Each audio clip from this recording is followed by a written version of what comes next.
You want to support Roland Martin Unfiltered? Be sure to join our Bring the Funk fan club. Every dollar that you give to us supports our daily digital show. There's only one daily digital show out here that keeps it black and keep it real as Roland Martin Unfiltered. Support the Roland Martin Unfiltered daily digital show by going to RolandMartinUnfiltered.com. You can make this possible. But I do want to ask my panelists here. So yesterday I talked about the Maryland HBCU story where Governor Larry Hogan vetoed the $577 million. But here's what's interesting. He talked about he vetoed these things because of the fiscal situation in Maryland due to coronavirus. Yet he approved the more than $400 million to rebuild Pimlico Race Track. So Derek, I'm trying to understand. So a 13-year lawsuit over here to fund HBCUs, unanimously passed by the Maryland Senate. Only 2 people voted against it in the Maryland House. $577 million. Hogan says, we ain't got money for that. We just don't have money for it. Oh, but we got $424 million to rebuild a racetrack in Baltimore. Horses over HBCUs. Yes, indeed. And so the thing is, I'm a Maryland resident. And Roland, I was on your show a couple of months ago when Governor Hogan only proposed to give $200 million to these HBCUs. And so, you know, they fought this and came back and they agreed to this 577. I've never been a fan of Hogan. I think he's full of it. And so I think this right here just goes, without a doubt, shows how much and where his priorities are.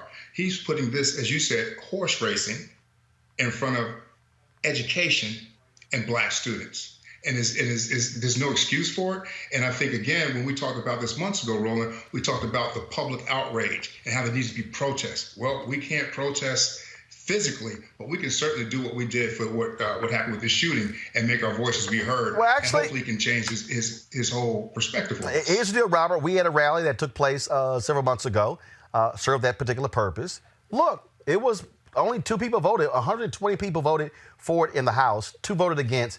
Unanimous in the Senate. The votes are there to override. Now they simply have to do it.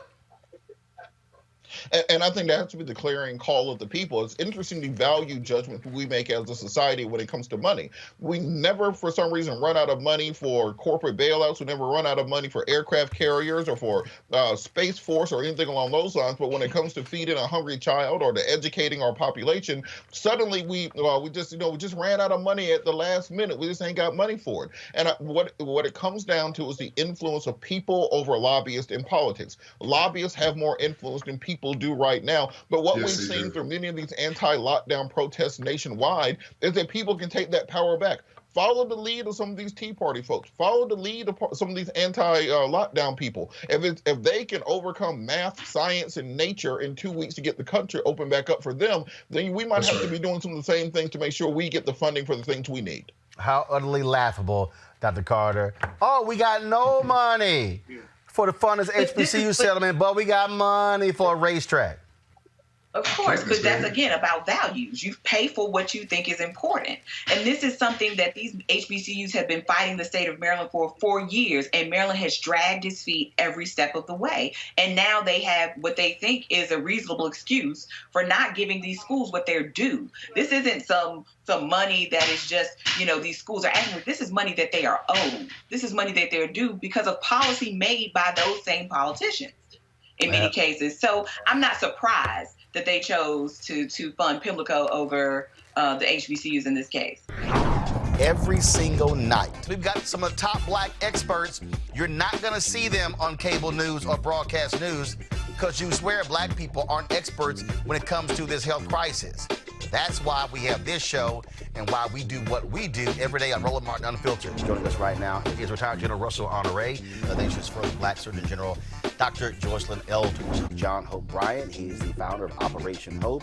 Senator Kamala Harris of California, Dr. Sadrina Calder, retired General Lloyd Austin, Congresswoman Karen Bass, Commissioner Omari Hardick, Bureau President in Brooklyn, Eric Adams, Dr. Joseph Graves, America's Wealth Coach, Deborah Owens, Dr. Corey Abear, Patel Saul, Howard University student, Pastor Jamal Bryant, Dr. Christy McDowell, Benja Ajilore, Senior Economist at the Center for American Progress, Gilda Daniels, again, author of the book, The Crisis of Voter Suppression, in America. 4 stars, General Kip Ward. Dr. Oliver Brooks is president of the National Medical Association, president of the American Medical Association, Dr. Patrice Harris. Joby Benjamin. Dr. Alexia Gaffney, infectious disease specialist. Dr. Georges Benjamin, executive director of the American Public Health Association. Malcolm Nance, family medicine physician, Dr. Jen Caudle. Dr.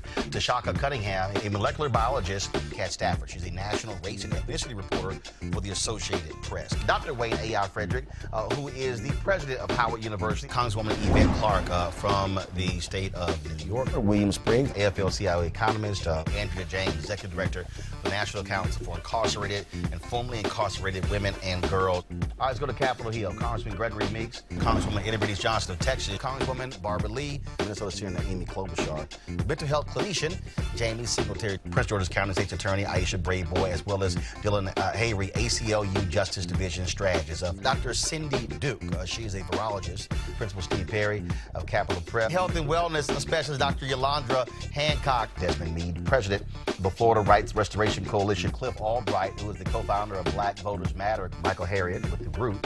Mina McWhorter, founder of Love by the Hand. Dr. Julianne Malveaux, economist, president, Emerita Bennett College. Coroner Michael Fowler is the mayor of Atlanta. Keisha Lance Bottoms, mental health therapist Suzette Clark. Justin Gibney, attorney and political strategist, and Bishop Vincent Matthews Jr. Dr. Suzette McKinney, CEO and executive director of the Illinois Medical District. Dr. Leon McDougall, president-elect of the National Medical Association. Jana Bailey, mayor of Moss Point, Mississippi. Mario King. We're going to keep driving this thing to make sure our people are fully aware, safe, protected from coronavirus. You're getting the top medical experts, the top business experts, top political experts, top religious experts, because that's why we do what we do. Unapologetically and unfiltered. Ain't nobody else in the black media space doing what we do. Watch Roland Martin Unfiltered daily at 6 p.m. Eastern on YouTube, Facebook, or Periscope, or go to RolandMartinUnfiltered.com. Support the Roland Martin Unfiltered Daily Digital Show by going to RolandMartinUnfiltered.com. Our goal is to get 20,000 of our fans contributing $50 each for the whole year. You can make this possible. RolandMartinUnfiltered.com.